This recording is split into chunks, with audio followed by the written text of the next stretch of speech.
نحمدہ و نصلی علی رسولہ الکریم اما بعد بسم اللہ الرحمن الرحیم۔ معزز خواتین و حضرات، السلام علیکم ورحمۃ اللہ وبرکاتہ۔ میں آپ کی خدمت میں حاضر ہوں پروگرام سنہری باتوں کے ساتھ، اور آج کے اس پروگرام میں ہم آپ کے سامنے عالمی وبا کرونا وائرس اس کے متعلق آپ کو آگاہ کریں گے کہ سب سے پہلی بات تو یہ کہ اس وائرس کے آنے کی وجہ کیا ہے۔ دوسری بات یہ کہ اس کا مادی اور روحانی علاج کیا ہے۔ پہلی وجہ کہ کرونا وائرس کا آنے کا سبب کیا ہے۔ حدیث کی کتاب ہے، اس کا نام ہے ابن ماجہ۔ ابن ماجہ میں راوی ہیں سیدنا عبداللہ ابن عمر رضی اللہ تعالیٰ عنہ۔ وہ فرماتے ہیں کہ رسول پاک صلی اللہ علیہ وسلم نے فرمایا، اے مہاجرین کی جماعت، جب تم میں 5 چیزیں پیدا ہو جائیں گی تو تمہارے اوپر اللہ جل جلالہ کی ذات 5 طرح کے عذاب نازل فرمائیں گے۔ رسول پاک نے مہاجرین کو مخاطب کر کے قیامت تک کی امت کو بتا دیا کہ اگر تمہارے اندر 5 گناہ ہو جائیں گے، 5 طرح کی اللہ کی نافرمانیاں شروع ہو جائیں گی، تو پھر اللہ کی طرف سے تمہارے اوپر 5 طرح کے عذاب آئیں گے۔ ان میں سے سب سے پہلی جو چیز رسول پاک صلی اللہ علیہ وسلم نے نبوت کی زبان سے بیان فرمائی وہ ہے کہ جب فرمایا کھلے عام بے حیائی شروع ہو جائے، کھلے عام زناکاری شروع ہو جائے، تو اس کے نتیجے میں اللہ جل جلالہ کی ذات ایسی بیماریاں پیدا کریں گے کہ جو لا علاج ہوں گی۔ اگر آج ہم عالمی دنیا کو دیکھیں تو پوری دنیا میں کفر کی سب سے جو بڑی چال ہے، یا کفر کی سب سے بڑی جو کوشش ہے کہ وہ بے حیائی کو عام کرنا چاہتے ہیں، اور اس میں وہ کامیاب ہو گئے۔ تو جب وہ کس بے حیائی میں کامیاب ہوئے تو یورپ میں سب سے پہلے بے حیائی عروج پر گئی، یہاں تک کہ ماں، بیٹی، بہن، ان کی تمیز بھی ختم ہو گئی، فیملی سسٹم ختم ہو گیا، اور زنا کو قانونی اجازت مل گئی، اور انہوں نے اس چیز کو اپنے قانون کے ذریعے لوگوں میں عام کیا۔ تو وہاں پر اللہ رب العزت کی ذات نے ایڈز کی بیماری پیدا فرمائی، اور آج بھی جہاں یورپ سائنس اور ٹیکنالوجی کے ذریعے چاند پر پہنچنے کی کوشش میں کامیاب ہوا، اور اب دوسرے سیاروں پر پہنچنے کے لیے وہ اپنی کوشش کر رہا ہے، اس کے باوجود یورپ ایڈز کی بیماری کے علاج میں ناکام ہے، چونکہ یہ بیماری نہیں ہے۔ رسول پاک صلی اللہ علیہ وسلم نے فرمایا، جو بیماری جہاں ہوتی ہے اللہ جل جلالہ اس کا علاج بھی وہاں پیدا فرما دیتے ہیں، لیکن چونکہ ایڈز بیماری نہیں ہے، ایڈز اللہ کا عذاب ہے، اور اللہ کے عذاب کو کوئی تدبیر روک نہیں سکتی۔ اسی طرح آج دنیا میں بے حیائی بڑی عام، اور چائنا کے اندر بھی بے حیائی عروج پر ہے۔ میری خود چائنیز سے ملاقات ہوئی، اور ان لوگوں سے ہم نے وہاں کے احوال پوچھے۔ میں نے خاص کر ان سے یہ پوچھا کہ مسلمان عورتیں پردے میں کیا کرتی ہیں، تو مجھے چائنی مسلمانوں نے یہ جواب دیا کہ وہ صرف گرد و غبار سے بچنے والا ماسک منہ پہ لگا لیتی ہیں، اس سے زیادہ پردہ نہیں کر سکتی۔ اور حالیہ دنوں میں ہماری وہ مائیں، بہنیں، بیٹیاں جو مسلمان اور پردے کی پابند تھیں، چین کے سیکولر لوگوں نے ان کے منہ سے ان ماسکوں کو بھی اتارا، اللہ کے عذاب کو سرعام دعوت دی، اور مسلمانوں کی غیرت کو للکارا، چونکہ چائنی مسلمان چائنا کے قانون کے آگے بے بس ہے، اس لیے وہاں کا مسلمان رو تو سکتا تھا تنہائی میں بیٹھ کر، اس کے علاوہ کچھ نہیں کر سکتا تھا۔ جب مسلمان بے بس ہو گیا تو اللہ جل جلالہ کی ذات نے اس بے حیائی کے نتیجے میں ایسا وائرس اللہ تعالیٰ نے ان میں پیدا کر دیا، ایسا جراثیم اللہ نے ان میں پیدا کر دیا کہ جس نے پورے چین کو آج ماسک پہ نہا دیے گئے۔ تو لہٰذا جہاں بے حیائی عام ہوگی وہاں اللہ تعالیٰ ایسے عذاب پیدا فرما دیں گے، ایسی وبائی امراض پیدا فرما دیں گے جو لا علاج ہوں۔ تو لہٰذا اس لیے ان جو کرونا وائرس ہو، ڈینگی ہو، ایڈز ہو، یا اس طرح کی اور بہت ساری بیماریاں جو لا علاج ہوں، لا علاج بیماری کے پیچھے بے حیائی ہوتی ہے،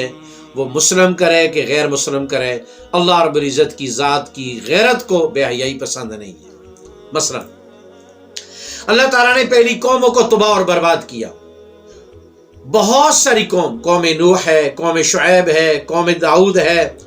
بہت ساری قوموں کے ذکر اللہ نے قرآن میں فرمایا کہ میں نے ان کو کس طرح تباہ اور برباد کیا۔ کسی کو پانی سے تباہ کیا، کسی کو ہوا سے تباہ کیا، کسی کے کلیجے اللہ تبارک و تعالیٰ نے پھٹا دیے، کسی کو اللہ تعالیٰ نے فرشتوں کی چیخ کے ذریعے تباہ کیا۔ لیکن ان میں سے ایک قوم لوط ہے جو بے حیا تھی، اور اس کی بے حیائی کی گواہی قرآن نے دی کہ جب یہ لوگ بے حیا تھے تو اللہ جل جلالہ کی ذات نے تمام اقوام،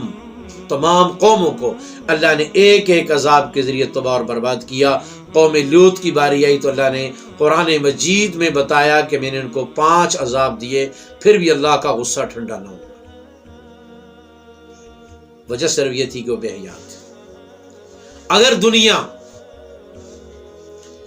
اس طرح کے ناگہانی عذابوں سے بچنا چاہتی ہے، اس کے لیے واحد راستہ فیملی سسٹم کو دوبارہ مضبوط کیا جائے، بے حیائی کے اڈوں کو بند کیا جائے، حیا کو عام کیا جائے۔ آج وہ عورتیں، وہ مستورات، وہ ہماری بیٹیاں، وہ ہماری بہنیں کہ جو ننگا ہونا اپنا حق سمجھتی ہیں اور کہتی ہیں کہ ہمارا جسم ہماری مرضی، آج اللہ کے عذاب کے سامنے جسم ان کا ہے، مرضی اللہ کی ہے۔ ڈینگی نے سب کو بازوؤں والی قمیضیں پہنوا دیں، ڈینگی نے سب کو لمبی قمیضیں پہنا دیں،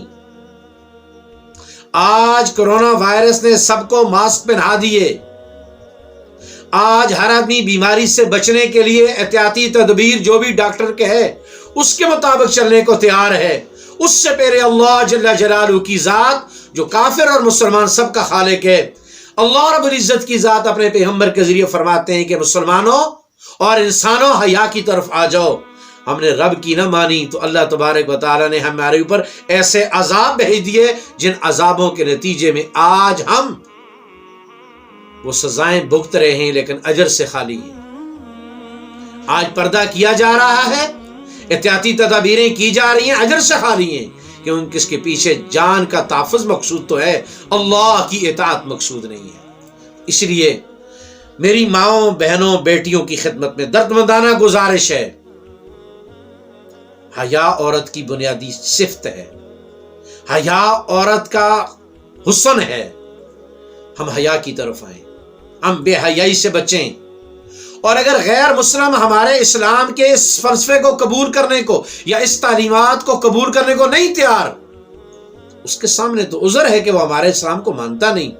امت مسلمہ کی وہ بیٹیاں جو اللہ پر ایمان رکھتی ہیں، جو رسول پاک صلی اللہ علیہ وسلم پر ایمان رکھتی ہیں، کائنات میں سب سے عظیم عورت رسول پاک کی بیٹی فاطمہ ہے، اور فاطمہ رضی اللہ تعالی عنہ کا یہ قول کہ میرا جنازہ رات کی تاریکی میں اٹھے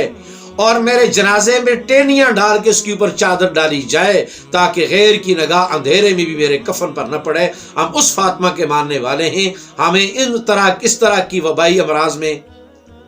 اگر ہم نے اللہ کی پناہ میں آنا ہے تو اس کا راستہ حیا ہے، حیا کے بغیر دنیا میں کوئی دوسرا راستہ نہیں ہے۔ احتیاطی تدابیر سے اور ٹیکنالوجی کے ذریعے دوائیوں کی ایجاد سے